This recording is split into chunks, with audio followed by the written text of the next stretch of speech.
하나님 말씀 나누겠습니다. 오늘 말씀은 4주 전에 했던 설교 여호사밧의 영적 전쟁에 연이은 말씀입니다. 남유다와 북이스라엘의 남북 왕조로 나뉘었던 분열 왕국의 시대에 모압과 암몬을 중심으로 하는 연합군이 여호사밧 왕이 다스리던 남유다 왕국을 침공하였을 때에 여호사밧 왕은 즉시로 하나님 앞에 엎드립니다. 이것은 지난주 설교에서 우리가 살펴보았던 것처럼 다윗이 위험에 처했을 때에 내가 여호와께 피하였거늘 너희가 내 영혼에게 새같이 네 산으로 도망하라 하면 어찌민가 이렇게 반문하면서 하나님께로 피했던 그 다윗의 경우와 동일합니다. 여호사밧은 하나님께로 얼굴을 돌립니다. 하나님 보시기에 선한 세 가지 일을 합니다. 첫 번째는 온 백성에게 금식하라고 공포하고 모든 백성들이 다 금식하며 하나님께 간구한 일, 그것이 하나님 보시기에 선한 일이었고, 두 번째로는 회개하고 회중 가운데 서서 하나님께 간구하며 기도를 드린 일, 이것이 하나님 보시기에 두 번째 선한 일이었으며, 세 번째로는 선지자의 말을 듣고 그 말에 순종한 것인데, 이 부분에 대해서는 다음 기회에 나누겠습니다. 우리는 이 중에서 두 번째 기도에 대해서 이야기하다가 우리가 중단했었습니다. 기도의 깊은 곳에 들어갈 것에 대하여 말씀 나누다가 시간이 모자라서 잠시 중단했었는데 오늘은 그 기도의 이야기를 이어가려고 합니다. 기억하시기 바랍니다. 여호사밧의 전쟁이 일어나기 전에 한 영이 나와서 자기가 거짓의 영이라는 것을 밝히고 여호사밧의 그 전쟁을 일으키겠다고 말합니다. 그러니까 여호사밧의 이 전쟁을 포함한 우리 삶 가운데 일어나는 모든 전쟁은 땅과 하늘에서 동시에 일어나는 거대한 영적 전쟁임을 잊지 마시기 바랍니다. 땅에서만 일어나는 것이 아니요, 하늘에서만 일어나는 것이 아니요, 땅과 하늘에서 동시에 일어나고 있습니다. 우리가 영적 전쟁에서 승리하기 위하여 필요한 것들이 있는데 그 중에 반드시 필요한 것이 기도입니다. 기도는 하나의 전투와도 같습니다. 결코 기도는 녹록한 그런 것이 아닙니다. 기도는 힘써서 해야 하는 노동과 같고 또한 훈련이 필요한 겁니다. 예수님께서 겟세마네 동산에서 기도하실 때 힘쓰고 애써서 간절히 기도하시니 땅에 땀이 떨어지는 핏방울 같이 되었다. 그렇게 기록되어 있습니다. 새벽에 밝기도 전에 일어나셔서 한적한 곳으로 가셔서 기도하셨으며 또 습관을 쫓아서 쉬지 않고 기도하셨다고 기록되어 있습니다. 하나님의 아들이신 예수께서도 이렇게 기도하셨는데 우리가 어떻게 기도하지 않고 하나님의 인도하심을 따를 수 있다는 말입니까? 하나님 앞에서 기뻐하시는 기도의 습관과 깊은 기도로 들어가시기를 주님의 이름으로 축원합니다. 하나님의 자녀가 누리는 가장 큰 권세가 기도입니다. 동시에 기도는 하나님의 자녀에게 가장 필요한 겁니다. 현대 교인들이 잘 사용하지 않아서 잃어버리고 있는 가장 큰 권세가 기도입니다. 범사에 그러듯이 기도에도 단계가 있습니다. 초보 단계의 기도가 있습니다. 갓 태어난 어린아이가 어머니에게 무엇을 구하겠습니까? 갓난아이에게는 본능적인 욕구밖에 없습니다. 배가 고파서 먹어야 하는 욕구와 똥을 싼 후에 불편함, 이렇게 어떤 불편함을 해소하는 것, 이 두 가지밖에 없지 않습니까? 신앙이 어린 갓 태어난 성도의 기도는 이렇게 어렵습니다. 갓 믿은 사람이나 혹은 교회를 오래 다녔지만 신앙이 성장하지 않고 자라지 않은 사람의 기도가 이렇습니다. 그저 복을 달라고 하는 기도입니다. 소위 말하는 기복신앙이죠. 욕구를 충족해 달라는 겁니다. 가난아기가 어떻게 말을 하겠습니까?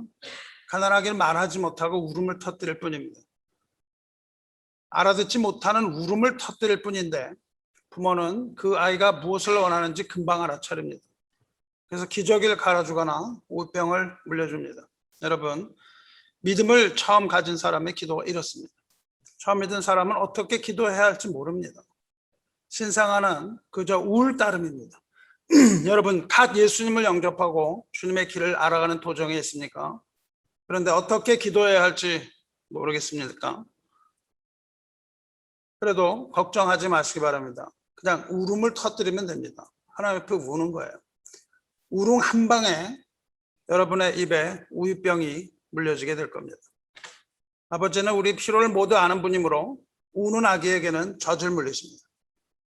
하지만 아기가 울지 않는다면 부모는 이 아기가 왜 울지 않는지 걱정하게 됩니다. 아이가 태어나는데 계속 울지 않는 거예요. 울 줄 모르는 아기는 부모를 근심하게 만듭니다.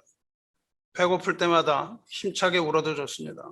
아버지는 후히 주시고 꾸짖지 않고 주신다고 말씀하셨습니다. 너희 중에 누구든지 지혜가 부족하거든 모든 사람에게 후히 주시고 꾸짖지 아니하시는 하나님께 구하라. 그리하면 주시리라. 우리가 기도가 잘못된 기도 아니고 우리는 구할 때 하나님께서는 꾸짖지 않고 우리에게 주십니다. 갓난 아기의 경우에 그렇습니다. 갓난 아기의 신앙의 기도는 울음과 같은 것이고, 그렇지만 그것은 알아듣지 못하는 공허한 말을 하고 있는 그런 상태입니다. 그저 빈말을 늘어놓고 있는 것이고, 공허한 말을 늘어놓는 것이고, 세속적인 기도요, 본능적인 욕구의 기도입니다. 그런데 이제 젖을 많이 먹고 다 큰 자식이 그런다고 생각해 보시기 바랍니다. 다 큰 청년이 배고플 때 어떡합니까? 다 큰 청년이 배고프다고 누워서 울음을 울어 제낀다면 그 입에 우유병이 들어오겠습니까? 우유병이 들어오는 게 아니라 회초리나 몽둥이가 제격이 아닙니까? 교회 오래 다닌다고 신앙이 성장하는 것이 절대 아닙니다. 그래서 이런 책망을 받습니다. 때가 오래되었으므로 너희가 마땅히 선생이 되었을 터인데 너희가 다시 하나님의 말씀의 초보에 대하여 누구에게서 가르침을 받아야 할 처지니 단단한 음식은 못 먹고 젖이나 먹어야 할 자가 되었도다.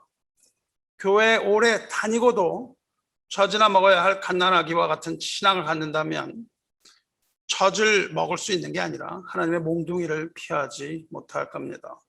주 안에 사랑하는 성도 여러분은 이러한 젖먹이의 답답한 기도, 그런 기도가 아니라 기도의 깊은 곳으로 들어가서 깊은 우물에서 끌어올리는 생수와 같이 시원한 그런 깊은 기도에 들어가길 원합니다.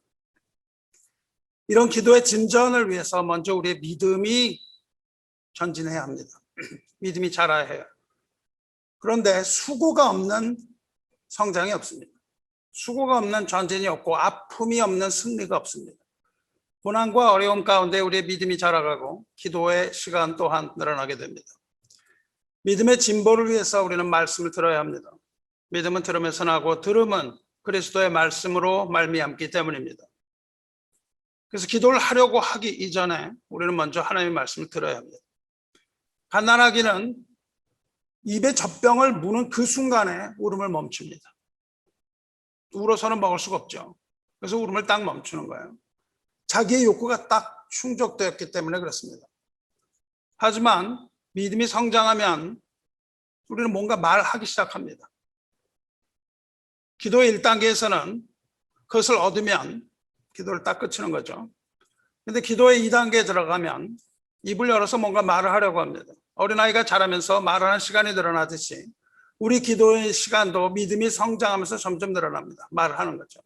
하지만 그때엔 아기가 옹알이를 하죠. 옹알이 하는 것처럼 알아듣지 못한 말을 계속 늘어놓고 있는 거예요. 기도 가운데 알아듣지 못하는 말을 늘어놓습니다. 이것은 마치 독백의 기도 같은 거예요. 혼자 중얼거리는 것이죠. 옹알이 하는 아이처럼 응답에 확신이 없습니다. 그저 옹알이를 할 뿐이에요. 하나님과의 깊은 교제 가운데 하는 기도가 아닙니다. 그래서 하나님과의 영적인 소통이 없습니다. 그래서 한 5분 정도 하고 나면 원하는 걸 다 말하고 나면 지루해집니다. 원하는 게 뭔지도 어떨 땐 잘 몰라요. 뭘 해야 되는 건지, 무엇을 원해야 되는 건지 잘 모릅니다. 무엇을 기도해야 할지 모르고 기도에 확신도 없어서 서둘러서 기도를 마칩니다. 이 단계에 있는 분들이 얼마나 계시나요? 이 단계를 벗어나시기를 주님의 이름으로 축원합니다. 이제 3단계로 들어갑니다. 이제 복음에 대한 이해가 있습니다. 그리고 그리스도를 주님으로 시인하는 신앙인이 되었습니다. 말하자면 믿음의 청소년이 된 셈입니다.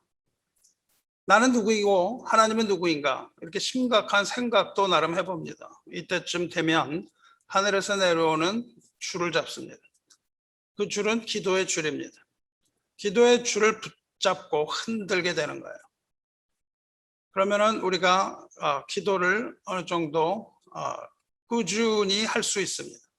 지금 말하는 이 기도는 어떤 시간에 관한 것을 얘기하는데, 그 시간은 여러분의 사정에 따라서 달라질 수 있고 상황에 따라 달라질 수 있습니다. 그러나 기도가 얼마나 중요한 것인지 여러분은 잘 깊이 파악하시기 바랍니다. 이렇게 줄을 붙잡으면 기도의 깊이가 그 시간 속에서 기도하는 가운데에 깊어져 갑니다. 내가 좋아하는 것 하는 것보다 기도가 더 좋아져요. 세상 일하는 것보다, 세상의 어떤 오락보다도 기도가 더 즐거워집니다. 기도의 줄을 붙잡았기 때문에 그래요. 이때쯤 되면은 뭔가를 달라고 하는 그런 본능적인 그런 기도, 그것도 하지만 그것이 줄어들고 하나님의 임재를 사모하는 마음이 늘어갑니다. 하나님을 사모하는 거예요. 그래서 하나님과의 대화가 시작된다고 느끼기도 합니다. 더 이상 나 혼자 하는 독백이 아니고 비록 희미하지만 하나님의 응답을 인지하기 시작합니다. 이런 기도는 하나님과의 친밀감을 느끼는 기도입니다. 우리의 기도는 하나님과의 친밀감을 느껴야 해요. 하나님과의 친밀감을 얻지 못하면 이런 기도는 하지 못합니다. 하나님과의 친밀함이라는 것은 하나님을 내가 사랑한다는 그 마음의 표현이에요. 사랑하는 하나님과의 친밀한 시간입니다. 이게 기도예요. 그러면서 하나님과의 대화가 이루어지기 시작합니다. 그래서 그러한 기도 가운데서는 말씀을 펴놓고 기도할 수 있어요. 말씀을 펴놓고 그 말씀에 아멘을 외치게 되는 겁니다. 여러분이 골방에 들어가서 아무도 보지 않는 곳에 들어가서 말씀을 펴놓고 읽으시기 바라요. 그래서 골방에서 벽을 바라보면서 아멘을 외치는 기도가 되어야 합니다. 아무도 보지 않는 곳에서 하나님의 말씀에 응답하는 기도가 되어야 돼요. 여러분 하나님을 사랑합니까? 말로는 우리가 하나님 사랑한다고 하는데 하나님을 정말 사랑하는지 판단해 봐야 합니다. 여러분이 하나님을 사랑한다면 하나님과의 친밀한 시간을 얼마나 사모하는가를 보면 알 수 있습니다. 내가 과연 하루에 어느 정도 친밀한 시간을 내가 사용하고 있는가? 내가 내 사랑하는 누구보다도 하나님과 더 친밀하길 원하는가? 그것을 보면 압니다. 여러분이 하나님을 사랑한다면 기도를 붙들고 기도의 줄을 붙들고 있는 자신을 발견하게 되는 겁니다. 그것을 붙들고 있는 거예요. 기도를 뭐 오래 해야 된다는 것은 아닙니다. 기도를 오래 해야 하기 때문에 오래 하는 것이 아니고 하나님을 사랑함으로 하나님과의 친밀함, 주님과의 친밀한 가운데 기도에 빠지지 않을 수가 없는 겁니다. 여러분이 재밌는 영화를 볼 때 눈을 떼지 못하고 봅니다. 처음부터 끝까지 보죠. 히트하는 영화죠. 마찬가지로 하나님으로부터 눈을 떼지 못하는 겁니다. 하나님 말씀을 하시는데 하나님으로부터 눈을 떼지 못하는 그런 기도가 이 정도의 기도입니다. 이런 기도에 이르시기를 주님의 이름으로 축원합니다. 그런데 보통 여기까지가 한계입니다. 기도의 임계점에 이르지 못하는 기도예요. 어떠한 기도의 제목을 가지고 자꾸 나가는 기도예요. 여기에서 더 깊은 기도로 나가시기를 축원합니다. 기도의 제목을 가지고 나가는 기도는 거기에 머무릅니다. 기도는 제목을 가지고 나가서 제목을 늘어놓는 것이 기도가 아닙니다. 여러분 하나님을 만나기 원합니까? 하나님과의 친밀한 시간을 가져야 합니다. 아주 중요합니다. 내가 내 일은 포기하지 못하고 하나님과의 시간을 포기한다면 일이 더 우선수예요. 내가 좋아하는 어떤 것, 오늘 무슨 일을 내가 하는 것, 오늘 내가 계획해 놓은 것, 이것들은 절대 포기하지 못하고 하나님과의 시간은 짜투리로 한다면 그것은 하나님을 사랑하는 것이 아니라 그 일을 사랑하는 것이고 내 자신을 사랑하는 것이고 그렇게 되는 겁니다. 하나님을 만나기 위하면 하나님과의 친밀한 시간을 가져야 되는 거예요. 다른 것을 포기하고 그 시간을 가져야 되는 겁니다. 다른 것을 다 하면서는 할 수가 없는 거예요. 기도의 친밀한 시간을 가져야 하고 골방에서 하나님과 독대해야 됩니다. 고독한 겁니다. 기도는 고독한 거예요. 그 독방에서 하나님을 뜨겁게 만나야 합니다. 그러면 기도하는 동안에 두세 시간은 금세 지나갑니다. 그냥 시간이 지나가 버리는 거예요. 여러분 재미있는 일할 때 그렇죠? 재미있는 할 때 그렇습니다. 골프 18홀 치는데 그냥 휙 지나가죠. 기도를 하는데 5시간 기도를 한다 그러면 얼마나 지루할까요? 그러면 하나님과의 사랑이 없는 겁니다. 하나님을 뜨겁게 만나야 돼요. 성도로서 최소한 여기까지는 하시기를 축원합니다. 최소한의 기도입니다. 하지만 여기까지가 우리의 마음과 생각을 가지고 하는 기도의 한계입니다. 이게 한계예요. 최소한이지만 한계예요. 여러분이 물을 끓일 때 물에 불을 계속해서 가열하면 물이 끓게 되는 것처럼 우리가 기도 속으로 빨려 들어가면 물이 끓듯이 그 기도에 돌파점이 나오는 거예요. 임계점을 돌파합니다. 그것이 물이 끓는 거예요. 근데 물이 끓기 바로 전까지는 아무 변화가 없어요. 변화가 없습니다. 찬물인지 뜨거운 물인지 몰라요. 그러다 방울이 한두 개 올라오기 시작하면서는 순식간에 끓습니다. 그러므로 여러분이 그 기도를 생각하실 때 이 점을 통과를 하셔야 돼요. 그래야 물이 끓습니다. 냄비에 물을 왜 올려놓습니까? 물을 올려놨다가 끓지도 않는데 그냥 계속 그것을 꺼내는 걸 반복하는 거. 라면을 끓일 수가 없는 거예요, 여러분. 라면을 먹으려고 냄비에 물을 올려놨는데 라면을 끓이지 못하고 계속 내립니다. 그러니까 기도 응답이 안 되는 거예요. 여기까지가 기도의 한계예요. 이게 말로 하는 기도의 한계입니다. 마음으로 하는 것, 생각으로 하는 기도의 한계입니다. 이때부터 이것을 넘어가면 끓는데 물이 끓으면 그때부터 하나님 말씀을 듣는 기도가 되는 겁니다. 하나님 말씀을 듣는 영적인 기도가 되는 거예요. 기도에 더 이상 기도의 제목을 붙들고 나가는 게 아닙니다.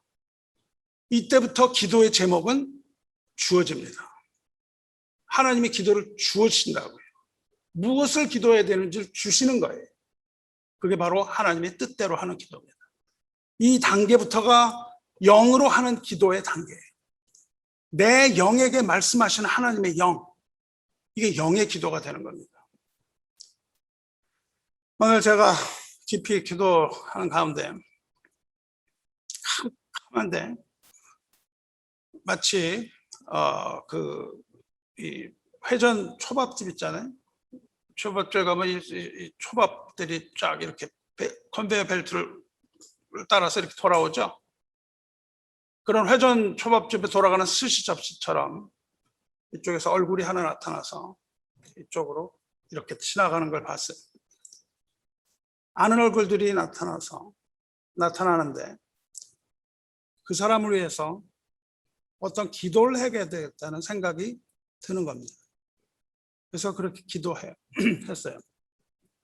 얼굴이 지나가고 또 다른 얼굴이 떠오릅니다. 그래서 아는 얼굴입니다. 그래서 그 기도 제목도 떠올라서 그대로 기도합니다.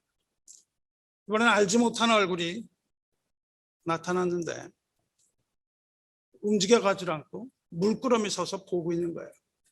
누군지 모르는 얼굴인데 마음 가운데 오기를 이 어떤 오지에 있는 선교사라는 것이 느껴졌습니다. 그리고 그 사람이 당하고 있는 어려움이 느껴졌습니다. 그래서 그 어려움이 무엇인지 모르지만 어려움을 이기게 해달라고 기도했습니다. 그 후일에 우리가 지원하고 있던 러시아 선교단체에서 연락이 오고 거기서 아주 어려운 일을 겪었던 그런 이야기를 들었어요. 그리고 그 어려움을 겪고 있던 선교사들을 실제적으로 도울 수 있는 그런 일들이 일어났습니다. 그분이 얘기할 때 언제 그렇게 기도하셨습니까? 그렇게 얘기하는 거예요.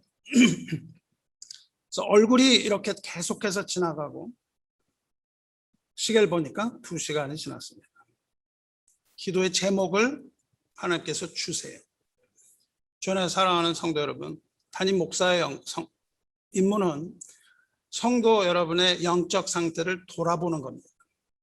말씀을 선포하는 일, 이것이 가장 중요합니다. 말씀을 선포하는 일 가장 중요한데, 두 번째로는 교회를 운영하고 여러분을 만나고 그런 게 아니라 여러분을 위해서 기도하는 겁니다. 성도를 위하여 기도하는 것이 두 번째 임무입니다. 그래서 하나님께서 부르신 이유입니다. 교회는 하나님의 두 손, 말씀과 기도예요. 거기에 다 따라가는 것이 교제나 선교나 전도나 이런 것들이 따라갑니다. 가장 중요한 두 축은 말씀과 기도입니다. 여러분은 어떤 분들은 기도의 제목을 저에게 보내줍니다. 이 청하는 모든 기도의 제목을 놓고 기도합니다. 황금 봉투에 여러분이 믿는다면, 그 기도의 능력을 믿는다면 써서 넣으시기 바라요.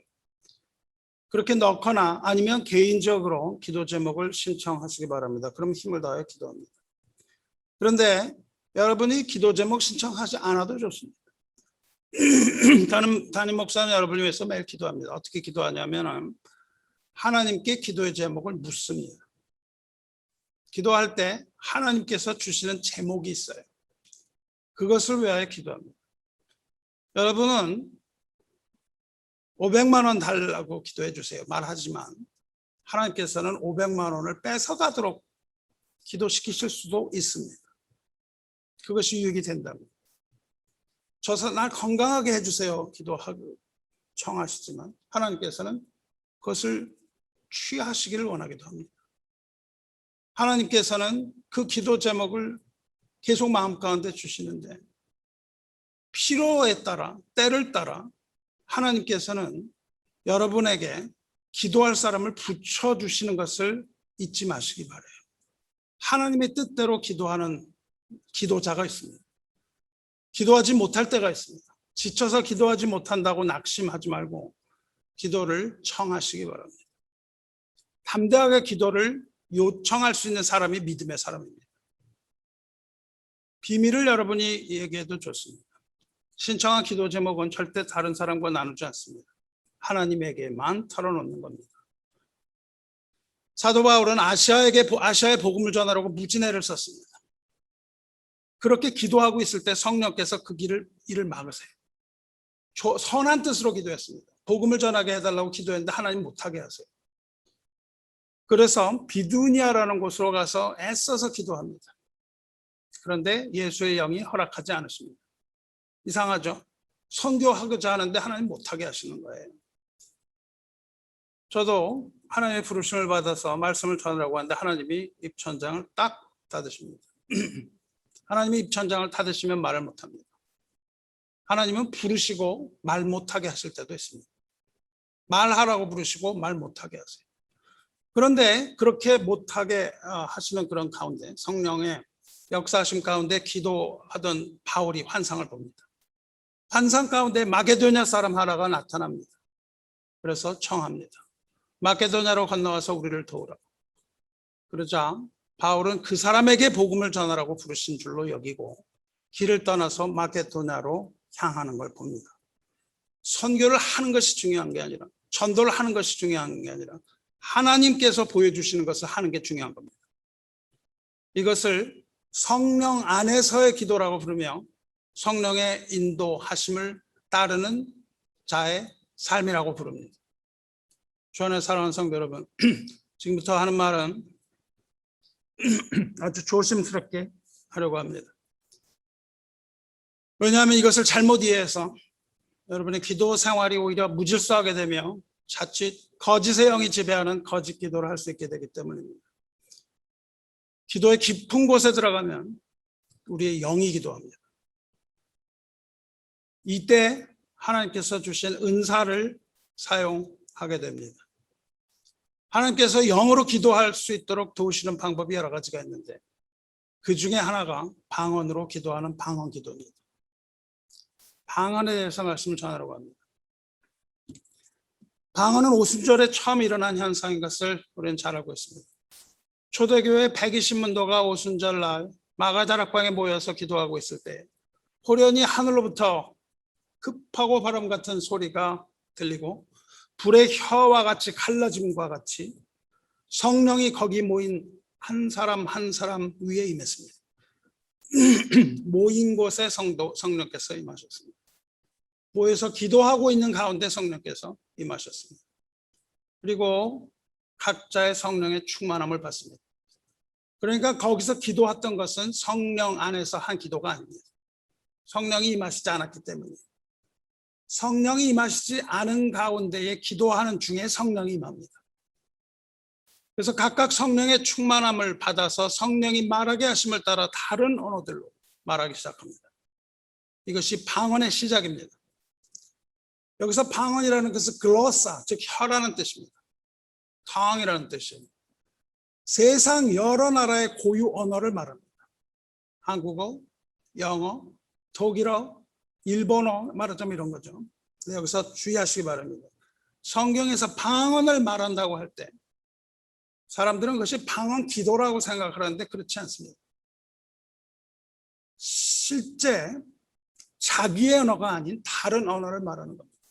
제가 갑자기 여기서 중국말을 하게 되는 겁니다. 갑자기 여기서 러시아 말을 하는 거예요. 우리가 러시아어, 일본어 뭐 이런 다른 나라 말로 말하듯이 그렇게 말하기 시작했다는 겁니다. 거기에 여러 지방 사람들이 모여 있었는데 성령 받은 사람들이 각각 자기 언어가 아닌 다른 언어를 말했는데 거기에는 그 언어로 말하는 사람들이 다 있었다는 거예요. 그렇게 언어를 말하니까 어떻게 우리말을 하는가 하라고 알아들었습니다. 그것이 놀라운 겁니다. 왜 이렇게 갑자기 이런 현상이 처음 나타날까요? 성령 강림하셨을 때. 이것은 거기 모인 사람들이 방언으로 기도했다는 뜻이 아니라 이제 각 지방의 언어들이 한 곳에 다시 모이는 것을 뜻합니다. 인간이 반역하여 하나님을 거역했던 바벨탑 사건에서 인간의 모든 언어가 다 혼잡하게 됩니다. 그래서 모든 언어로 다 나누어져요. 그래서 하나님께서 흩으십니다. 그래서 지면에 흩어졌던 이 인류가 마지막 날 성령의 날에는 다시 모이게 된다는 거예요. 그것을 보여주고 있어요. 하나님의 천국이 임할 때, 하나님의 하늘과 땅이, 새하늘과 새 땅이 이 땅에 임할 때 모든 하나님의 택하신 백성이 한 자리에 모이게 되는 것을 말합니다. 이제 한 자리에 모이게 되는데 그 마지막 성령의 날에는 다시 모여서 언어가 하나됨을 뜻합니다.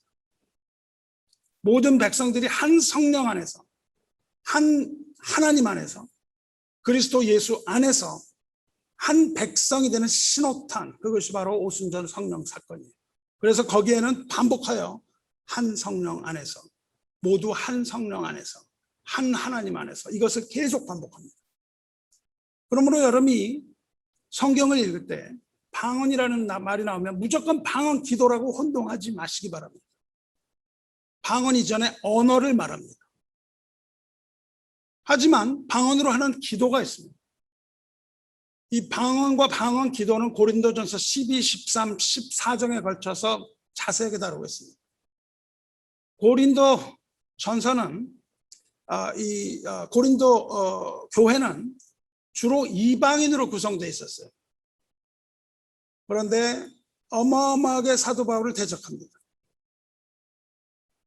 스스로 다 선지자라고 하고 스스로 예언자라고 하고 스스로 방언한다고 얘기하고 그러면서 사도 바울을 대적해요. 오늘날의 어떤 교화들과 같이 영적으로 아주 무질서한 모습을 가졌어요.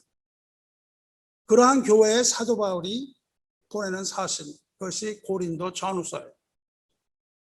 사도 바울이 거기를 한번 갔었는데 아주 고통을 받았어요. 그 교인들을 사랑했었는데 그 사랑이 배신으로 돌아옵니다. 그래서 아주 고통스러운 painful visit 그렇게 말해요.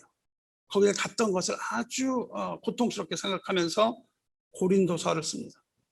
그리고 그들의 무책임을, 그들의 무질서함을 책망하는 서신이 고린도서예요. 그 중에서 12장을 은사장이라고 부릅니다. 하나님께서 주시는 성령의 은사들에 관한 말입니다. 은사라는 말은 왕이 신하에게 값없이 내려주는 선물입니다. 왕이 신하에게 선물해 주는 거예요. 헬라어로 카리스마라고 부릅니다. 우리가 어떤 사람 카리스마가 있네 이렇게 얘기하는 것은 뭐 성격이 세고 지도력이 있다 이런 말로 쓰는데 그런 것이 아니고 카리스마가 있다는 말은 왕의 선물을 받은 사람이라는 뜻입니다. 그러니까 뭐 성경적인 용례는 아니지만 왕의 권한을 위임받았으니까 그런 뜻으로 뭐 사용할 수도 있다고 봅니다. 그런데 이 12장에는 성령의 9가지 은사를 보여줍니다. 성령이 주시는, 하나님이 주시는 선물이 있어요. 성령께서 우리에게 주신 선물이 있는데 3가지로 구분됩니다. 하나는 말씀의 은사입니다. 교회는 스피커가 있고 리스너가 있어요.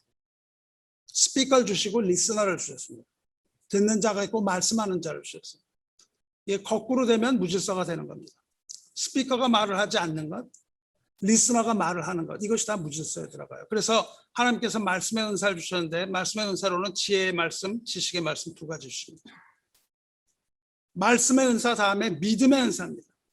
믿음의 은사는 믿음 그 자체를 주시는 것이고, 그러니까 믿음이 우리 것이 아니라는 것을 말합니다. 믿음의 은사, 병 고치는 은사, 능력을 행하는 은사, 예언의 은사, 그리고 영 분별하는 은사, 이렇게 주십니다. 이것이 믿음의 은사에 속해.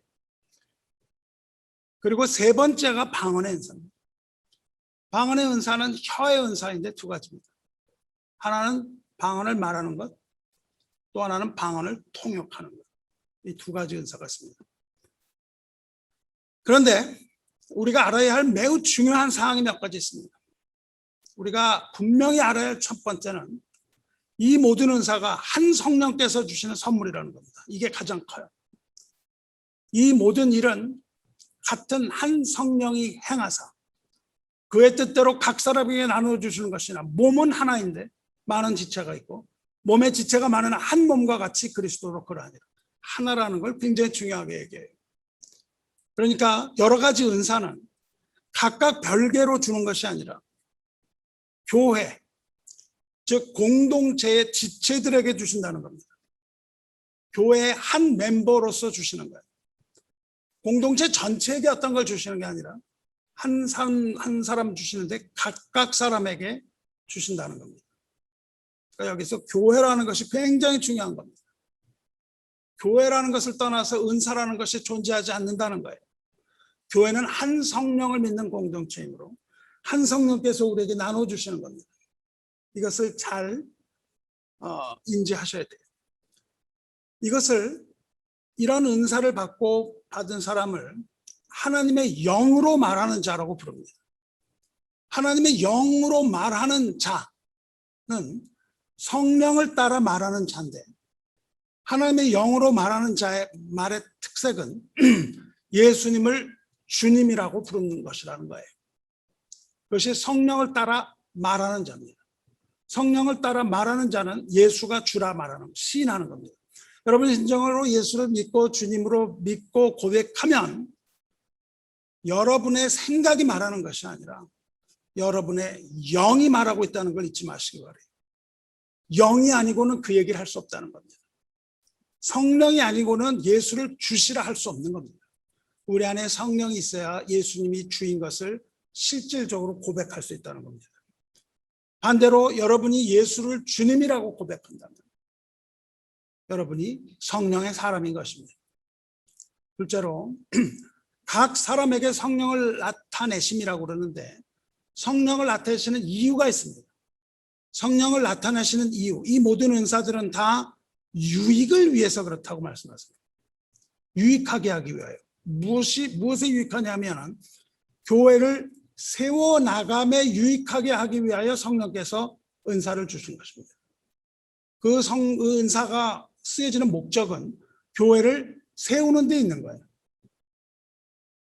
모세의 장막을 지을 때 하나님께서 동일하게 하십니다. 교회를 세우시는 것과 모세의 장막을 세우는 건 동일해요. 하나님께서 모세에게 명령하십니다. 장막을 세우라. 이렇게 세우라. 명령하시고는 그 성막을 세울 사람들을 보냈습니다.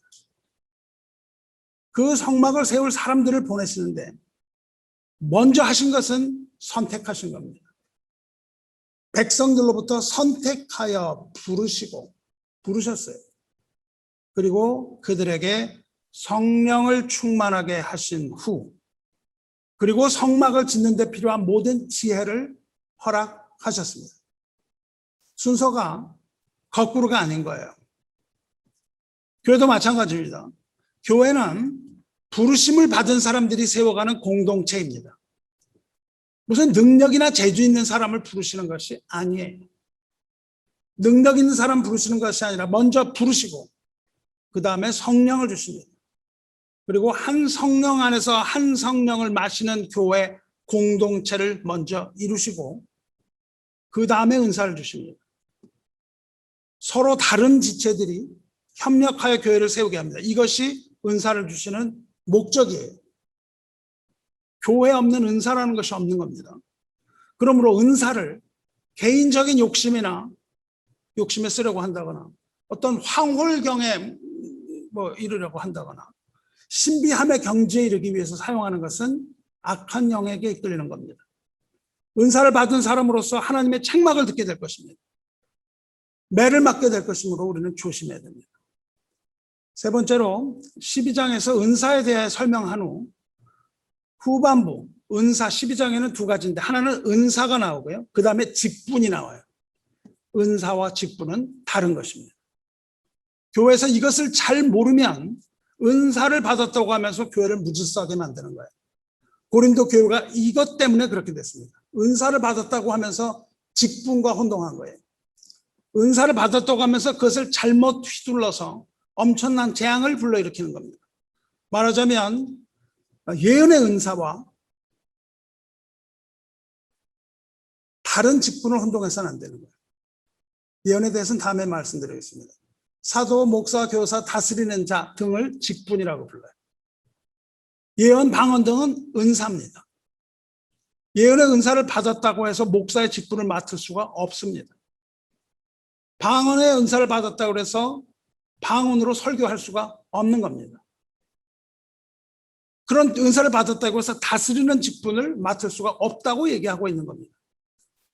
이에 대해서 성경은 엄중히 권고를 합니다. 만일 누구든지 자기를 선지자나 혹은 신령한 자로 생각하거든 내가 너에게 편지하는 이 글이 주의 명령인 줄 알라. 방언을 받았다고 선지자라고 이야기하지 말라는 거예요. 예언의 은사를 받았다고 신령한 자라고 말하지 말라는 겁니다. 그 포인트였어요. 여러분이 방언과 예언을 하시게 되기를 축원합니다. 사도 바울이 특별히 예언하게 하기를 원했어요. 예언을 하라. 왜냐하면 방언은 자기를 위한 것이요 예언은 교회의 덕을 세우기 위한 것이라 그렇게 말합니다. 여기서 말하는 예언에 대해서는 다음에 깊이 말씀드릴 기회가 있을 겁니다. 하지만 지금 알아야 되는 것은 여기서 말하는 예언이라는 것은 미래를 맞추거나 꿈을 해몽하거나 무슨 어떤 예언의 역할을 하는 그런 것이 아니고 예언은 말을 하는 것인데 하나님의 말씀으로 덕을 세우고 형제를 위로하게 하기 위하여 예언의 은사를 주십니다. 거짓 예언이 아니라 진정한 예언의 은사를 받아서 형제 자매를 위로하게 되길 바랍니다. 절대 꿈꾸는 자 같이 되지 마시고 온전한 예언의 은사를 받으시기 바랍니다. 예언은 은사이며 선지자와 목사와 다스리는 자는 직분입니다. 직분과 은사를 혼동하지 말고 교회의 유익을 위하여 적합한 은사를 받는 사람이 우리 교회에 많아지기를 축원합니다. 은사를 우리는 사모해야 됩니다. 은사는 구하는 자에게 주십니다. 이런 것들은 신령한 것이므로 하늘로부터 내려오는 은사입니다. 먼저 교회에 유익에 줄 것을 하나님 앞에 결단해야 됩니다. 그 가운데 은사를 간절히 구하시기 바라요. 하나님께서 은사를 구하는 자에게 은사를 준다고 약속하셨습니다. 물론 주시지 않을 수도 있지만 그것은 또 다른 유익을 위해서입니다. 성령께서 좋은 것으로 여러분에게 은사를 준다고 약속을 하셨어요. 그러므로 우리는 은사를 만홀히 여겨서는 안 됩니다. 방언 그런 거 다 없어진 거예요. 뭐 방언은 나쁜 거야. 이렇게 얘기하면 안 된다는 거예요. 12장에 은사에 관한 전반적으로 다룬 후에 14장 전체를 걸쳐서 방언의 은사가 나옵니다. 그만큼 중요한 겁니다. 12장 은사장에서 14장 방언장으로 넘어가요. 그런데 중요한 사실이 있습니다. 이것을 조심해서 사용하도록 지금 이렇게 장황하게 설명하고 있는 겁니다. 잘못되면 엄청난 나쁜 그런 일들이 일어날 수 있기 때문에 그래요. 중요한 사실이 있습니다. 12장에서 은사에 관하여 말하고 방언에 관하여 자세히 설명하기 이 중간에 13장이 딱 하고 들어가 있는 거예요. 이 은사, 모든 은사의 중심에 사랑이 있다는 것을 강조하고 있는 겁니다. 어떠한 은사를 할지라도 사랑이 없는 은사는 아무것도 아니라는 겁니다. 그래서 우리가 잘 아는 13장, 사랑장이 이렇게 중간에 껴있는 거예요. 사랑은 오래 참고, 사랑은 온유하며 시기하지 아니하며, 사랑은 자랑하지 아니하며 교만하지 아니하며, 무례히 행하지 아니하며, 자기의 유익을 구하지 아니하며, 성내지 아니하며, 악한 것을 생각하지 아니하며, 불의를 기뻐하지 아니하며, 진리와 함께 기뻐하고, 모든 것을 참으며, 모든 것을 믿으며, 모든 것을 바라며, 모든 것을 견딥니다. 잘못된 방언에 대해 꾸짖기 전에 가장 중요한 것이 사랑이라는 것을 얘기하고 있어요. 고린도 교회에 그렇게 흔했던 모든 은사가 사랑 없이 이루어졌기 때문에 고린도 전서를 통하여 그들을 책망하고 있는 겁니다. 내가 13장에 그렇게 나오죠. 은사, 사랑, 방언으로 넘어갈 때 사랑장 맨 앞에 내가 사람의 방언과 천사의 말을 할지라도 사랑이 없으면 소리나는 구리와 울리는 꽹과리와 같고, 내가 예언하는 능력이 있어 모든 비밀과 모든 지식을 알고 또 산을 옮길 만한 모든 믿음이 있을지라도, 세 가지 은사를 얘기하지 않습니까? 사랑이 없으면 내가 아무것도 아니요, 내가 내게 있는 모든 것으로 구제하고 또 내 몸을 불사르게 내줄지라도 사랑이 없으면 내게 아무 유익이 없느니라. 사랑은 오래 참고 사랑은 온유하며. 말씀의 은사, 믿음의 은사, 방언의 은사의 모든 것을 다 가져도 사랑이 없으면 그것은 자기를 위해서도 유익이 안 되고 교회에 아무 유익도 없으며, 그렇게 사용하는 자들은 모두 버려지게 될 것이라는 뜻입니다. 이 모든 은사를 하나님의 뜻을 따라 온전하게 사용하기 위하여 먼저 사랑해야 한다는 겁니다. 사랑을 위해서는 무엇보다도 인내해야 된다는 겁니다. 참아야 된다는 거예요.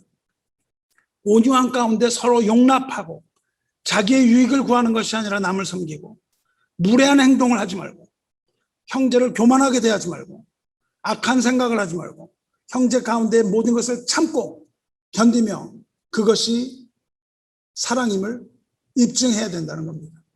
인내하고 견디지 못하면 그건 사랑이 아니라는 겁니다. 사랑은 오래 참고, 사랑은 모든 것을 참으며, 사랑은 모든 것을 견디느니라. 나에게 악하게 구는 자, 나를 못되게 구는 자를 향하여 끝까지 참아야 사랑이라고 얘기하는 겁니다. 하지만 진정한 사랑은 속을 썩이면서 참기만 하는 게 아닙니다. 왜냐하면 소망이 있기 때문인 거죠. 믿음 가운데 참기 때문입니다. 사랑은 모든 것을 참으며, 모든 것을 믿으며, 모든 것을 바라며, 모든 것을 견디느니라. 이것이 바로 13장이 결론을 내리고 있는 믿음, 소망, 사랑입니다. 이것이 은사와 떨어져서 설명할 수 없다는 거예요. 사랑만을 가지고 설명이 안 되는 겁니다. 은사와 연결이 되어 있는 거예요. 그런즉 믿음, 소망, 사랑이 이 세 가지는 항상 있을 것인데 그 중에 제일 사랑이라. 그리고 그 인내는 기쁨을 가져온다고 말하는 거예요. 왜냐하면 그것이 진리이기 때문에 그렇습니다. 사랑은 불의를 기뻐하지 아니하며 진리와 함께 기뻐하고, 이 사랑은 참는 거지만 기뻐하는 인내입니다. 그러므로 모든 은사는 다 사랑을 따라 행하라는 것이 고린도 전서의 이 세 장을 통해서 우리가 알아야 하는 중요한 겁니다. 이 중에서 은사를 받은 사람들은 특히 조심하시기 바랍니다. 그런즉 선줄로 생각하는 자는 넘어질까 조심하라, 기억하시기 바랍니다. 자, 이제 방언에는 두 가지가 있습니다. 하나는 흩어졌던 언어가 하나로 되는 방언, 그것은 사람에게 하는 방언입니다. 그 방언은 하나님께 하는 게 아니라 사람에게 하는 거예요. 그것은 교회의 덕을 세우기 위해서입니다. 하지만 통역하는 은사를 가진 자가 없으면 하지 말라고 합니다. 통역이 없이 그 얘기를 하면 안 돼요. 그런즉 형제들아 어찌할까? 너희가 모일 때에 각각 찬송시도 있으며 가르치는 말씀도 있으며 계시도 있으며 방언도 있으며 통역함도 있나니 모든 것은 덕을 세우기 위하여 하라. 만일 누가 방언으로 말하거든 두 사람이나 많아야 세 사람이 차를 따라하고, 이 방언은 말하는 거예요. 사람들한테. 한 사람이 통역할 것이요. 만일 통역하는 자가 없으면 교회에서는 잠잠하고 자기와 하나님께 말할 것이요. 그럽니다. 통역의 은사가 없으면 방언의 은사를 가진 자는 교회에서 말할 수 없습니다. 말해서는 안 되는 거예요. 바울은 누구보다 방언의 은사를 받았습니다. 하지만 그는 교회에서 방언으로 말하지 않았습니다. 왜냐하면 그것이 교회의 덕을 세우지 못하기 때문에. 목사도 교회에서 방언하지 않습니다. 왜요? 덕을 세우지 못하기 때문입니다. 인터넷 보면요, 2시간 방언하기 이런 거 있습니다. 어떤 목사 나와서 방언을 하는 거예요. 덕이 되지 않는다는 겁니다. 내가 너희 모든 사람보다 방언을 더 말함으로 하나님께 감사하노라. 그러나 교회에서 네가 남을 가르치기 위하여 깨달은 마음으로 5마디 말을 하는 것이 1만 마디 방언으로 말하는 것보다 나으니라. 온 교회가 함께 모여 다 방언으로 말하면 알지 못하는 자들이나 믿지 아니하는 자들이 들어와서 너희를 미쳤다 하지 않겠냐. 이렇게 질책을 하는 거예요. 그런 방언을 교회에서 하지 못하게 하는 겁니다. 성도 여러분, 방언의 은사와 통역의 은사를 받지 못했으면 그것이 교회를 위해 덕이 되지 않는 하나님의 뜻입니다. 우리가 일부러 그렇게 듣지 못하는 말을 하는 것이 아니라 너희도 혀로서 알아듣기 쉬운 말을 하지 아니하면 그 말하는 것을 어찌하는 알리오 이는 허공에다 말하는 것이라. 교회를 세움에 있어서 질서를 지켜야 함을 기억하시기 바라요. 고린도 교회는 모든 사람들이 나와서 알아듣지 못하는 방언을 말함으로 질서를 무너뜨렸고, 또 권위가 허락되지 않는 모든 사람들이 나와서 서로 가르치려고 했기 때문에 교회 질서가 무너졌습니다. 그 중에 하나가 남녀를 가르치지 않고 남자도 가르치고 여자도 가르쳤던 겁니다. 그래서 이 방언 이야기를 하다가 갑자기 여자에 관한 말이에요. 교회에 방언 이야기하고 교회 무질서를 이야기하던 중에 여자는 교회에서 가르치지 말라고 경고합니다. 하나님은 무질서의 하나님이 아니요 오직 화평의 하나님이시니라. 모든 성도가 교회에서 함과 같이 여자는 교회에서 잠잠하라. 그들에게는 말하는 것을 허락함이 없나니 율법에 이른 것 같이 오직 복종할 것이요 만일 무엇을 배우려거든 집에서 자기 남편에게 물을지니 여자가 교회에서 말하는 것은 부끄러운 것이라. 이것은 남녀 차별에 관한 이야기가 절대 아닙니다. 성경은 남녀 차별하지 않습니다. 이것은 직분에 관한 말씀입니다. 그 앞에서 말한 직분에 관한 거예요. 은사를 가졌다고 해서 직분을 가지지 않은 자가 함부로 교회에서 거짓 복음을 가르쳐주고 그 때문에 신비주의 같은 그런 악영향이 끼쳐졌기 때문입니다. 그래서 우리 교단은 이 말씀에 따라 여자 목사를 안수하지 않고 있습니다. 말씀을 말씀대로 받으려고 하기 때문입니다. 직분에 관한 문제이기 때문에 그래요. 결코 남녀 차별의 문제가 아니라 목사는 하나님의 부르심, 곧 하나님의 소명을 따라야 간다는 그런 믿음 때문에 그렇습니다. 자, 그러므로 교회에서 방언을 말함으로 믿지 않는 자들이 미쳤다 할 만큼 무질서함을 보인다면 그것은 교회를 오히려 무너뜨리는 겁니다. 그리고 악한 영들이 침투할 수 있는 틈새를 열어주는 것 외에 아무것도 아닙니다. 성경에 따라서 우리 교회는 교회 내 무질서한 방언을 허락하지 않습니다. 특별히 교회에 유익하다고 판단하는 경우를 제외하고 말합니다. 그렇다면 이제부터 본론인데 방언이 무익합니까? 방언이 무익하다고 말을 하려는 것이 아닙니다. 방언은 무익한 것이 아니라 유익한 겁니다. 저는 여러분이 방언하시길 사모합니다. 방언은 신령한 것이고 신령한 능력이 있습니다. 앞서서 방언과 방언 기도에 관한 차이를 드렸습니다. 그리고 이것을 조심하여 하기 위하여 장황하게 여러분에게 설명을 하고 있는 거예요. 지금 이제부터 말하는 것은 그 방언이 아니라 방언 기도를 말하는 겁니다. 방언 기도는 무엇입니까? 방언을 말하는 자는 사람에게 하지 아니하고 하나님께 하나니, 이 방언 기도는 하나님께 하는 거예요. 이는 알아듣는 자가 없고 영으로 비밀을 말함이라 이거예요. 방언은 사람에게 하는 것이 아닙니다. 방언은 하나님께 하는 말입니다. 그러므로 그 말은 알아듣는 자가 없습니다. 어떤 사람은 그 말의 뜻이 없다고 해서 해석하려고 하지만 할 수가 없습니다. 왜냐하면 그 영으로 우리는 비밀을 말하기 때문에. 그러니까 방언은 하나님과의 비밀 대화입니다. 방언을 말하는 자는 자기의 덕을 세우고 예언하는 자는 교회의 덕을 세우나니 방언은 자기를 위한 거예요. 남을 위한 게 아닙니다. 방언은 자신을 위한 하나님과의 비밀 대화예요. 왜 그럴까요? 우리가 하나님께 입으로 하는 기도하는 모든 말은 누구나 이해할 수 있는 언어예요. 제가 기도하는 거 여러분이 다 알아들으시잖아요. 그 언어를 마귀도 알아듣습니다. 마귀는 내가 하는 기도를 듣고 그 기도가 흩어지도록 바람을 부는 겁니다. 그래서 그 기도를 흩어뜨리기도 해요. 우리 생각 속에 어떤 기도를 하고 있을 때, 어떤 기도를 하고 있는데 마귀가 우리 생각 속에 다른 생각을 불어넣어주고 있어요. 우리의 생각은 노출이 돼 있다고요. 우리 사람에게는 노출이 되지 않지만 마귀에게는 노출이 돼 있어요. 그 생각이. 이런 경험 여러분 많이 하시죠? 생각이 날아가 버리는 경험. 기도하려고 하는데 생각이 날아가 버려요. 마귀가 여러분에게 생각을 집어넣기 때문입니다. 그럴 가능성이 많은 거예요. 여러분 마음속에 있는 욕심, 정욕 이런 거에 불을 붙여서 하나님께 올라가는 기도가 올라가지 못하게 방해하고 있는 겁니다. 하지만 방언은 비밀입니다. 사람도 알아듣지 못하고 마귀 역시 알아듣지 못하는 비밀이에요. 비밀을 말한다고 되어 있습니다. 그러므로 이러한 기도는 마귀가 방해하는 바람을 불 수가 없습니다. 우리가 생각으로 하는 기도가 아니기 때문에 우리 생각에 침투에 들어오지도 못합니다. 재미있는 실험이 하나 있어요. 여러분이 잘 아는 그 뇌 활동을 연구하는 그 기계들 중에 Functional MRI라는 게 있어요. fMRI라고 부릅니다. 뇌를 착각 찍으면은, 뇌가 어떤 착각은 아니고 힘들지만, 그걸 찍으면은 이 뇌가 무슨 작용을 하는지 보여줘요. 어떤 논리적인 생각을 하면은 논리를 담당하는 부위가 활성화돼서 나타납니다. 이 상황에 따른 감정의 변화, 그런 것도 연구를 많이 했죠. 그런데 이 뇌 중에 언어 영역이 있어요. 언어 영역이 있다 그래요. 우리가 말을 하기 위해서 생각을 하잖아요. 그러면은 활성화되는 영역입니다. 말을 하기 위해서 첫째로 기억이 필요해요.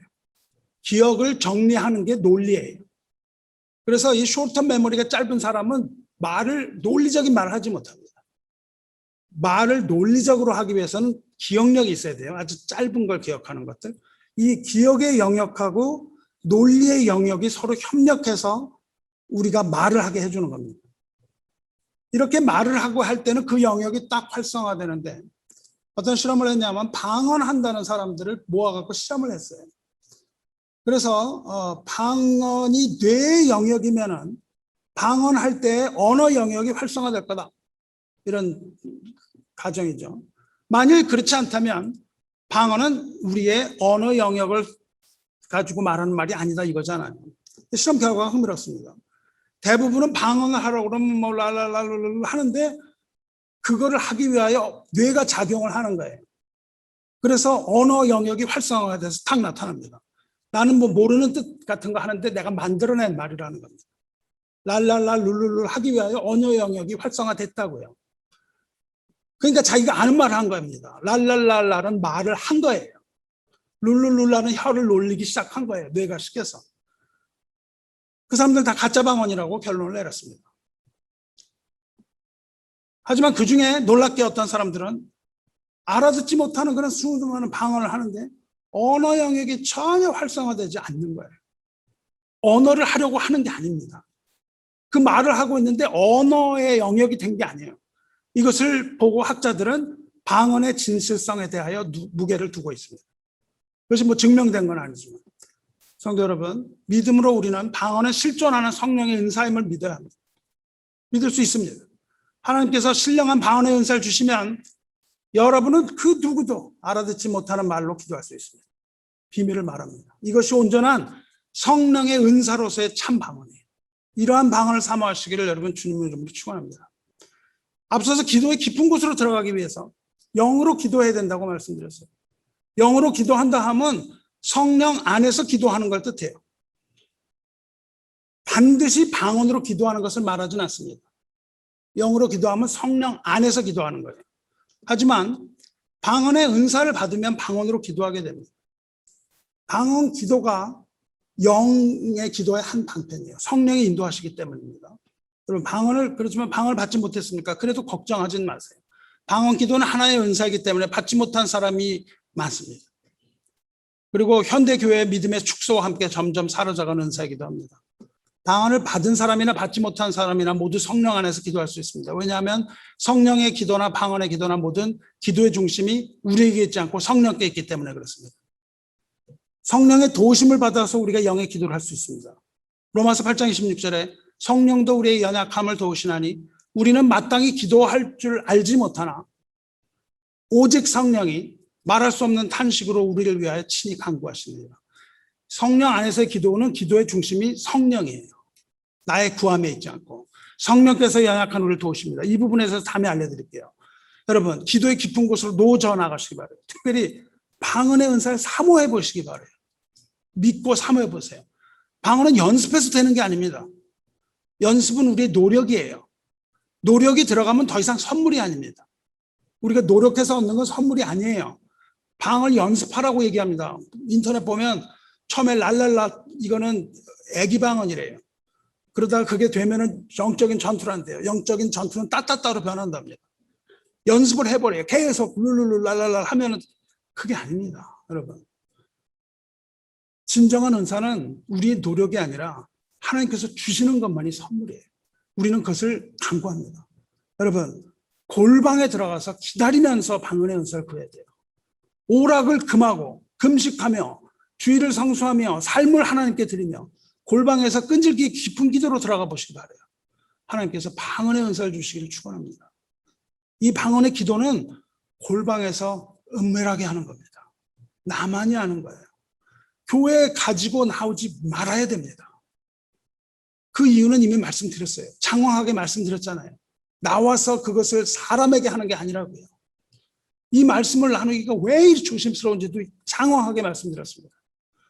그럼에도 불구하고 우리는 이 방언을 사모해야 됩니다. 방언은 정직한 기도예요. 여러분, 하나님을 만나고 싶은데 믿음이 없습니까? 그러면 간구해야 돼요. 정직함을 달라고 그래야 됩니다. 하나님이여 내 속에 정한 마음을 창조하시고 내 안에 정직한 영을 새롭게 하소서. 나를 주 앞에서 쫓아내지 마시며 나의 주의 성령을 내게서 거두지 마소서. 성령이 안에서 드리는 기도가 아닌 것은 거짓 기도가 맞습니다. 성령 안에서 드리는 기도가 정직한 기도고 하나님 앞에 상달되는 기도예요. 그렇게 정직한 기도를 하려고 할 때 하나님께서 정직한 믿음의 증거로 방언을 주실 때도 많습니다. 22절 보면 방언은 누굴 위하냐 하면 믿는 자들을 위하지 않고 믿지 아니하는 자들을 위한 표적이라 그래요. 우리는 거짓 기도 너무 많이 하죠. 기도 인도할 때, 공중에서 인도할 때, 모였을 때 인도할 때 얼마나 거짓말 많이 합니다. 하나님, 우리가 회개합니다. 회개하면서 하나님? 말로 거짓말하죠. 회개합니다. 하나님께 모든 영광을 돌립니다. 진짜 돌려요? 말로 하죠. 세상 물질보다 하나님 더 사랑합니다. 정말 그렇게 기도하는지. 침도 안 바르고 거짓 기도할 때 얼마나 많습니까? 하지만 방언 기도는 내 마음이 이해하지 못합니다. 그리고 내 생각 안에 있는 욕심이 건드리지 못해요. 내 영이 하기 때문에. 그래서 방언 기도로는 거짓말 할 수가 없습니다. 믿지 않니 하는 표적이란 건 이런 거예요. 정직한 사람은 영으로 하나님을 믿어도 마음속에 의심이 일어나요. 우리가 영으로는 하나님을 믿는데요. 마음속에 의심이 일어나요. 그래서 의심 때문에 믿음의 고백을 못하는 경우가 많습니다. 마음으로 고백을 못해요. 내가 믿는데 고백이 안 돼요. 그래서 고백이나 기도를 못하는 경우가 많습니다. 그런 사람이 방언을 받아요. 그럴 때 기도하면 그것을 통변해 본다면 방언으로 하나님께 기도하고 있는 거예요. 하나님, 나의 영이 하나님을 믿습니다. 내 영이 주를 찬양합니다. 나의 기도를 받아주시고 하나님의 은혜로 가득 채워주시기 원합니다를 이야기하고 있다고요. 나의 영이 하나님의 앞에서 내 영이 하나님 앞에 회개하는 것이고 하나님을 만나게 됨을 내가 기뻐합니다. 이런 진정한 믿음의 고백을 하나님께서 방언을 통해서 받아내시는 겁니다. 그 영으로부터.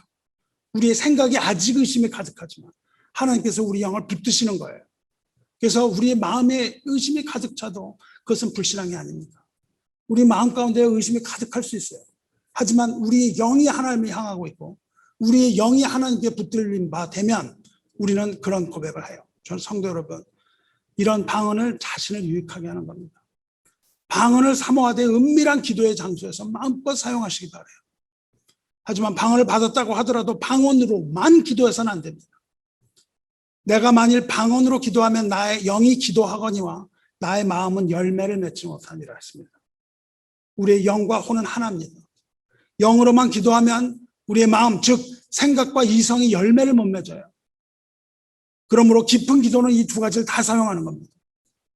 그러면 어떻게 할꼬? 내가 영으로 기도하고 또 내 마음으로 기도하며 내가 영으로 찬송하고 마음으로 찬송하리라.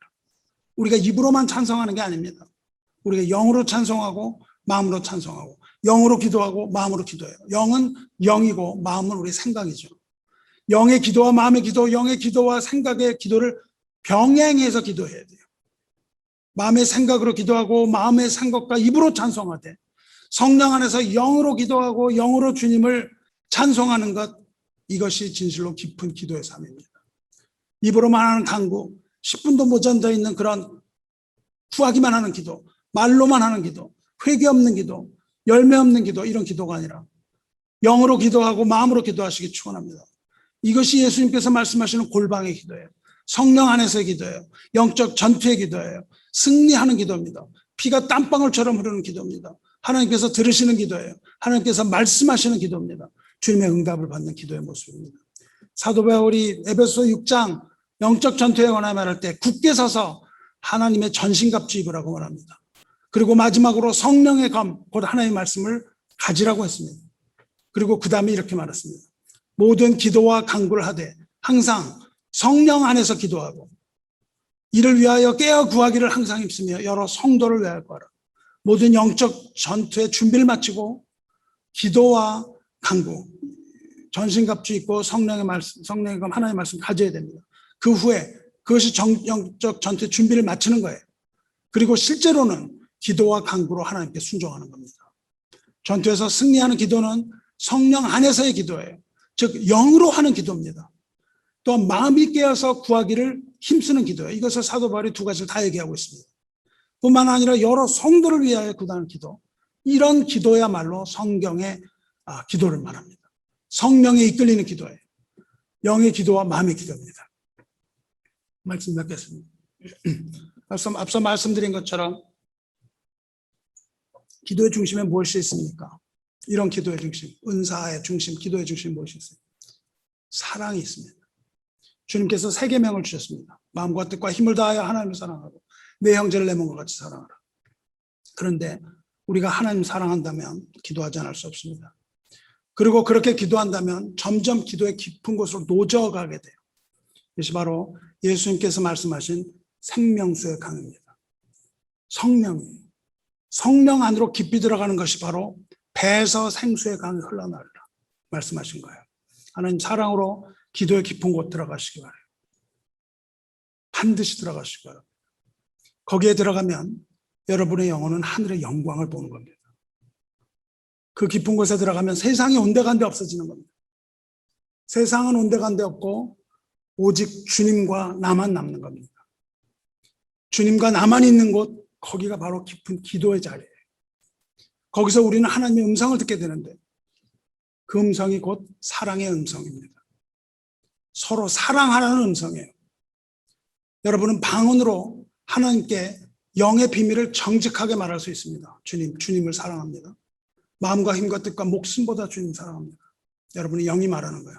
주님, 나를 미워하는 형제를 사랑하게 해주십시오. 이거를 기도하게 되는 겁니다. 주님께서 그때에 가장 귀한 은사, 사랑의 은사를 주어줍니다. 여러분, 우리가 어떻게 형제를 사랑합니까? 형제를 사랑하는 유일한 길은 기도 안으로 들어가서 하나님을 만나는 수밖에 없습니다. 하나님을 만났을 때, 우리가 영으로 기도할 때 하나님께서 사랑의 은사를 베푸시는 겁니다. 사랑의 은사가 없는 자는 사랑할 수 없습니다. 형제의 사랑을 모르는 사람, 형제를 내가 어떻게 사랑합니까? 사랑할 수 없습니다라고 말하는 사람은 깊은 영의 기도를 체험해보지 못한 사람입니다. 그 깊은 가운데 나타나는 얼굴을 여러분 사랑할 수 있습니다. 그 기도 가운데서 사랑할 수 있는 거예요. 이와 같이 영으로 기도하고 마음으로 기도하는 주님의 백성이 되어서 주님께서 명령하신 바 하나님을 사랑하고 형제를 사랑하라는 것을 나의 노력으로 이루는 것이 아니라 깊은 기도 가운데 성령의 도우심으로 그 모든 예수 그리스도의 계명 지킬 수 있는 그런 주님의 백성이 되시기를 주님의 이름으로 축원합니다. 우리 모두 주 안에서 모두 서로 뜨겁게 사랑하시기를 축원합니다. 기도하겠습니다. 은혜로우시고 자비로우신 하나님 아버지, 하나님의 은혜와 사랑에 감사드리나이다. 오늘 우리에게 자유를 주시고 주님을 섬기는 예배를 드릴 수 있게 하여 주심을 감사합니다. 주님의 사랑과 은혜로서 아직까지 심판의 바람을 붙들고 계시며 우리가 구원 얻을 수 있으면 감사합니다. 하지만 주님의 진노를 쌓고 있는 이 세상에 주님의 진노의 불이 내리고 재앙을 붙들고 있는 천사의 손에서 재앙이 내릴 날이 얼마 남지 않음을 알고 두려움과 떨림으로 구원에 이르기를 원하는 이 백성들에게 자비를 허락하셔서 두려워하지 아니하고 주님의 날을 맞게 하시고 세상에 더러운 오물로 오염되지 않게 하셔서 오히려 기쁨으로 주님의 두려운 날 맞을 수 있도록 은총 베풀어 주시옵소서. 주님께서 우리를 붙들어 주시고 또한 깊은 기도의 자리로 불러주셔서 감사합니다. 주님께서 불러주시는 그 말씀을 따라서 우리가 성령 안에 있기를 원합니다. 주님, 우리에게 성령의 은사를 허락하여 주시옵소서. 우리 교회 많은 사람들이 성령의 은사를 받아서 주님의 깊은 기도 가운데 들어가길 원하나이다. 세상을 사랑하는 것이 아니라 주님을 사랑함으로 주님과의 자리를 기뻐하며 주님과의 그 깊은 자리 가운데에서 주님을 섬기게 하시고 또한 하나님을 사랑하는 그 친밀함을 가지게 하시고 하나님을 사랑하는 가운데 주님께서 허락하시는 사랑의 은사를 받아서 우리가 또한 형제를 사랑함으로 주님께서 주신 그 모든 계명을 다 지킬 수 있게 해주시고 그 가운데서 우리가 누리는 신령한 것들 주님 부어주시옵소서. 우리에게 이것들을 허락해 주셔서 우리 교회가 각각의 골방에서 하나님께 기도함으로 교회의 덕을 또한 세워가며 교회를 질서로 세워가며 하나님께서 기뻐하시는 이 모든 은사가 주님 안에서 나타날 때에 주님의 영광이 온 세상에 드러나게 하시고 이 교회에 성령의 바람이 불어서 그 성령께서 함께 하심으로 우리 모두가 주 안에서 기쁨 얻게 해주시고 사랑으로 가득하게 해주시고 소망 가지게 해주시고 믿음 가지게 해주시며 우리가 세상에 나아가 온전한 복음을 전할 수 있도록 주님 도와주시옵소서. 이를 위하여 주님께서 우리들을 부르셨사오니 부르신 그대로 우리가 하나님 앞에 온전히 순종케 하여 주시옵소서. 하나님의 은혜를 사랑합니다. 우리를 강한 용사로 세워주시옵소서. 여호와께서 우리를 부르셨사오니 오직 여호와만이 우리의 유일하신 한 하나님이시며 또한 우리가 갈 그 본향의 보좌에 앉아 계시는 우리의 아버지이심을 믿게 하여 주시옵소서. 우리를 구원하여 주신 우리 주 예수 그리스도 이름으로 간구하며 기도 드리옵나이다. 아멘.